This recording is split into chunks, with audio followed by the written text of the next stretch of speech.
خواتین حضرات، میں ہوں سویڈن سے عارف کسانہ اور آپ سب کو خوش آمدید۔ میرے تمام ناظرین، چاہے آپ کا تعلق پاکستان، بھارت، بنگلہ دیش، نیپال یا افغانستان یا دنیا کے کسی بھی خطے سے ہے اور وہ اردو، ہندی، پنجابی سمجھتے ہیں، آپ سب کا دل سے خیر مقدم ہے۔ اور یہ چینل آپ سب کے لیے ہے جہاں سے آپ سویڈن، ناروے، ڈنمارک اور یورپ کی اہم خبریں، یہاں ہونے والے واقعات، نئے قوانین، امیگریشن اپڈیٹس اور دوسری معلومات جو ہیں وہ بر وقت آسان زبان میں سنتے ہیں۔ آپ سب کا بہت شکریہ۔ اور آج کے ولاگ میں ہم اسکینڈینیویا کے ان تینوں ملکوں یعنی سویڈن، ناروے اور ڈنمارک کی اہم خبریں، یہاں ہونے والے اپڈیٹس اور دیگر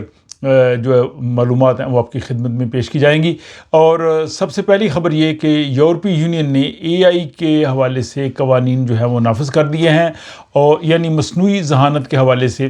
یورپی یونین نے ایک بڑا قدم اٹھایا ہے اور 2 اگست سے جو ہے وہ نیا قانون جو ہے اس حوالے سے جو لاگو ہو چکا ہے۔ اس میں یہ ہے کہ اگر آپ کسی بھی چیٹ بوٹ سے بات کر رہے ہوں تو آپ کو واضح طور پہ بتایا جائے گا کہ سامنے جو انسان نہیں ہے بلکہ مصنوعی ذہانت جو ہے وہ آپ سے بات کر رہی ہے۔ اسی طرح AI کی مدد سے بنائی گئی تصاویر، ویڈیوز، آوازیں اور تحریر مواد جو ہے وہ تکنیکی جو واٹر مارک ہے اس کو شامل کرنا لازمی ہوگا، یعنی جو کانٹینٹ کریٹرز ہیں ان کو یہ بتانا ہوگا تاکہ بعد میں جو ہے وہ شناخت جو ہے وہ ممکن ہو سکے۔ اور خاص طور پر ڈیپ فیک ویڈیوز میں سخت قوانین جو ہے وہ لاگو کیے گئے ہیں۔ اگر کسی بھی سیاستدان، کاروباری شخصیت یا کسی فیمس پرسنالٹی کی AI سے بنائی گئی ویڈیو یا آواز جو ہے وہ استعمال کی جائے گی تو واضح طور پہ وہاں بتانا ہوگا کہ یہ مصنوعی ذہانت سے تیار کی گئی ہے۔ اور اس قانون کی خلاف ورزی پر جو بڑی کمپنیاں ہیں ان کو کروڑوں یورو کا جو ہے وہ جرمانہ یا ان کی آمدنی جو ہے اس کے حساب سے جو ہے وہ 7% تک جرمانہ ہو سکتا ہے۔ تو یہ قانون جو ہے وہ پورے یورپ کے لیے نافذ کیا گیا ہے، اور بلکہ یہ دنیا کے لیے بھی ایک مثال ہے، کیونکہ آج کل جتنی انفارمیشن آ رہی ہیں اس میں معلوم نہیں ہوتا کہ یہ مصنوعی ذہانت AI سے تیار کی گئی ہیں یا اوریجنل جو ہے ویڈیو ہے یا اوریجنل انفارمیشن ہے۔ تو یہ معلومات جو ہیں آپ لوگوں کی رہنمائی کے لیے، لوگوں کے لیے میں سمجھتا ہوں کہ بڑی امپورٹنٹ ہے کہ ان کو علم ہو سکے گا کہ یہ مصنوعی ذہانت ہے یا اوریجنل مواد جو ہے وہ آپ کی خدمت میں پیش کیا جا رہا ہے۔ سویڈن کی طرف ہم چلتے ہیں، اور سویڈن سے پہلی خبر یہ ہے کہ سویڈن میں جو نیا قانون نافذ کیا گیا ہے ڈیوٹی ٹو انفارم، یعنی وہ لوگ جن کو سویڈن سے ڈیپوٹیشن کے آرڈر ہو جاتے ہیں اور وہ اگر کسی بھی اتھارٹی کے پاس جاتے ہیں یا اتھارٹی کو علم ہوتا ہے تو اب ان کے لیے لازمی ہے کہ وہ پولیس اور امیگریشن کو بتائیں۔ اور اس قانون کے تحت 80 افراد کی جو اطلاع ہے وہ پولیس کو دی جا چکی ہے جو کہ غیر قانونی طور پہ سویڈن میں مقیم تھے۔ البتہ عوامی احتجاج کے بعد اسکولوں، ہسپتالوں اور سوشل سروسز کے ملازمین کو اس قانون سے جو ہے وہ مستثنا رکھا گیا، یعنی اگر کسی شخص کے ڈیپوٹیشن کا آرڈر ہو چکے ہیں تو اگر وہ اسکول میں جائے گا یا اس کے بچے وہاں پہ ہیں یا ہسپتال میں جائے گا تو وہ اطلاع نہیں دیں گے، لیکن باقی ادارے جو 6 ادارے اس پہ پہلے بھی ولاگ میں آپ کو تفصیل بتائی جا چکی ہے، جس میں ٹیکس کا ادارہ ہے، فرشیکرنگ کاسا ہے اور دوسرے ادارے ہیں، ان کا جو ہے وہ قانون کے تحت پولیس اور مائیگریشن ایجنسی کو بتانا ضروری ہے۔ اور یہ خاصا متنازع قانون ہے اور اس پہ کافی تنقید بھی ہوئی ہے کہ اس سے سرکاری اداروں کا اعتماد جو ہے وہ مجروح ہوگا۔ اگلی خبر جناب ایک تشویشناک خبر ہے کہ سویڈن میں نوجوانوں میں ذیابیطس جو ہے اس کی تشویشناک صورتحال ہو رہی ہے، اور یہاں کیرولنسکا انسٹیٹیوٹ کی نئی تحقیق کے مطابق سویڈن میں 40 سال سے کم عمر افراد، خصوصاً 30 سال سے کم عمر کی بچیوں میں ٹائپ 2 جو ڈائبٹیز ہے اس کی شرح تقریباً دگنی ہو گئی ہے۔ ماہرین کے مطابق اس کی وجہ موٹاپا اور جو ہے وہ ایکسرسائز کا نہ کرنا ہے اور غیر صحت مند زندگی اور غذا وغیرہ کھانا ہے۔ تو اس کی وجہ سے دیگر امراض جیسے جو ہے وہ دل کی بیماریاں یا فالج یا قبل از موت کے جو خطرات ہیں وہ بڑھتے جا رہے ہیں۔ تو یہ صرف سویڈن کا مسئلہ نہیں ہے بلکہ پوری دنیا کا ایک مسئلہ، ایک وارننگ ہے، اور خصوصاً نوجوان نسل کے لیے کہ آج کی زندگی میں وہ ایکسرسائز نہیں کرتے، صحت مند غذا نہیں کھاتے، اور موٹاپا جو ہے وہ بڑھتا جا رہا ہے، اور سویڈن میں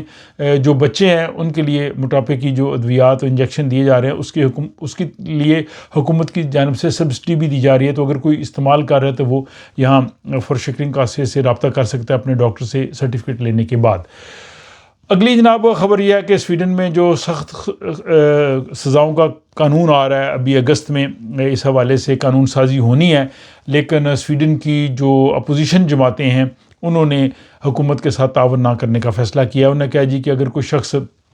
جرم کرے گا تو اس کو زیادہ سزائیں دی جائیں گی، اور اس کے حوالے سے جیلیں بھی حکومت بڑھا رہی ہے۔ تو اپوزیشن کا کہنا ہے کہ سخت سزائیں قانون کو جو ہے وہ نہیں روکتی، بلکہ اس کے لیے آپ کو مناسب وسائل اور ماحول جو ہے وہ مہیا کرنا بھی ضروری ہے۔ بہرحال آپ بھی اس پہ اپنی رائے دے سکتے ہیں۔ اگلی خبر جناب یہ ہے کہ حیران کن جو صورتحال یہ ہے کہ سویڈن میں جو اپارٹمنٹس ہیں، گھروں کی قیمتیں جو ہیں وہ ان میں خاصی کمی واقع ہوئی ہے، اور یہ کمی بعض علاقوں میں 4.6% اور بعض علاقوں میں جو ہے وہ 1.4% تک ہے۔ حالانکہ اس میں امکان یہ تھا کہ جب انٹرسٹ ریٹ کم ہے اور اس کے علاوہ اب نئے گھر خریدنے کے لیے صرف 10% رقم دینا ضروری ہے تو شاید قیمتیں اوپر جائیں، لیکن اسٹاک ہوم کے بعض علاقوں میں جو قیمتیں ہیں اپارٹمنٹس کی وہ 7% تک گر گئی ہیں۔ تو خریداروں کے لیے یہ اچھی خبر ہے، لیکن جو فروخت کرنے والے ہیں ان کے لیے اچھی خبر نہیں ہے، تو کچھ لوگوں کو فائدہ اور کچھ کو نقصان۔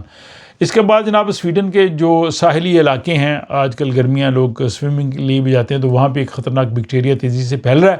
اور یہ بیکٹیریا جب جسم میں داخل ہوتا ہے تو خون میں انفیکشن ہو سکتی ہے، جو اعضاء جو ہیں ان کو یہ متاثر کر سکتا ہے، اور بعض سنگین صورتوں میں موت بھی واقع ہو سکتی ہے۔ تو ماہرین کا یہ کہنا ہے کہ 20 ڈگری سے زیادہ گرم پانی اور وہاں پہ جو LG جو ہے اس کی افزائش اس بیکٹیریا کو مزید بڑھاتی ہے۔ تو جن علاقوں میں آپ نہانے کے لیے جائیں وہاں پہ انفارمیشن ڈیفینیٹلی وہ دیتے ہیں، آپ دیکھ لیں کہ کیا وہ پانی اس قابل ہے، اس لیے اس کے بعد ہی آپ جو ہے وہ وہاں پہ سوئمنگ کے لیے جائیں۔ اگلی جناب خبر یہ ہے کہ نوجوانوں کے لیے سستے گھروں کا وعدہ جو سویڈن کی بڑی جماعت ہے سوشل ڈیموکریٹ، انہوں نے انتخابی منشور میں کیا ہے۔ انہوں نے کہا جی کہ جو نوجوان ہیں ان کے لیے کم کرائے والے چھوٹے اپارٹمنٹس بنائے جائیں گے تاکہ ان کو وہ افورڈ کر سکیں۔ سویڈن کے بعد رخ کرتے ہیں ڈنمارک کا، اور ڈنمارک میں جناب اگست کے مہینے میں ڈنمارک کو اقوام متحدہ کی جو سیکیورٹی کونسل ہے اس کی صدارت مل رہی ہے، اور اس کے جو وزیر خارجہ ہیں رسمسن، ان کا کہنا ہے کہ ان کی ترجیح جنگ، بھوک اور انسانی حقوق کے مسائل پہ عملی اقدامات اٹھانا ہے۔ تو یہ جناب 1 مہینے کے لیے اس کی جو ہے وہ ہوتی ہے صدارت۔ اب دیکھتے ہیں کہ ڈنمارک اپنی پریزیڈنٹشپ میں سیکیورٹی کونسل میں کون کون سے اقدامات اٹھاتا ہے۔ اور جناب پھر یورپ کی سرحدوں پہ مہاجرین کا خاصا دباؤ جا رہا ہے، اور جو ڈنمارک کی پرائم منسٹر ہیں انہوں نے 22 یورپی ممالک کے رہنماؤں سے کہا ہے کہ جو اسپین میں